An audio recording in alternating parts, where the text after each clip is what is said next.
இச்சபோட் சினிமாவில் எந்த இப்படிலாம் நினச்சி பார்க்க போகிற முடியும் பார்த்தீங்கன்னா, குக்கு வித் கோமாளி சீசன் 6ஓட இந்த வாரத்தோட செகண்ட் ப்ரோமோ வந்து ரிலீஸ் பண்ணியிருக்காங்க. ஸோ இந்த செகண்ட் ப்ரோமோவில் வந்து பார்த்திங்கன்னா, ஒருத்தர் வந்து பயங்கரமாக கம்பேக் கொடுக்குறத பார்க்க முடியுது. ஸோ ஃபர்ஸ்ட் ஹாலாக உள்ளே வரது வந்து பார்த்திங்கன்னா சுனிதா. ஸோ சுனிதா வந்து பார்த்திங்கன்னா நம்பியார் கேட்டப்போ போட்டு கையை வந்து பார்த்திங்கன்னா பிசைஞ்சிட்டு வராங்க. ஸோ உடனே வந்து மதம்பட்டி என்னடா போட்டு கையில் பிசைஞ்சிக்கிட்டு இருக்காங்க அப்படிங்கிற மாதிரி வந்து கலாய்க்கிறத வந்து பார்க்க முடியுது. ஸோ வந்த உடனே வந்து பார்த்திங்கன்னா உமையர்கிட்ட வந்து ஒரு டைலாக்கை வந்து போடுறாங்க. ஸோ அதுக்கப்புறம் தான் வந்து பார்த்திங்கன்னா ஒருத்தர் கம்பேக் கொடுக்குறாங்க. ஸோ டோலி அவங்க வந்து ரொம்ப நாளாக இல்லாமல் இருந்தாங்க.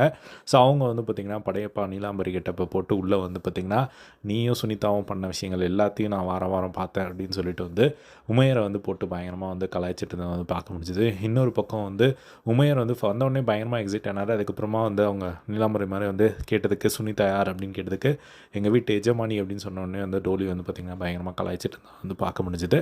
அதுக்கப்புறமா நீலாம்பரியா வந்து டோலியும் லக்ஷ்மி ராமகிருஷ்ணனும் அதே மாதிரி வந்து பார்த்திங்கன்னா ஒரு மாதிரி அந்த ஒரு கேரக்டராகவே மாறி சும்மா ஃபன் பண்ணிக்கிட்டு இருந்ததை வந்து பார்க்க முடிஞ்சுது.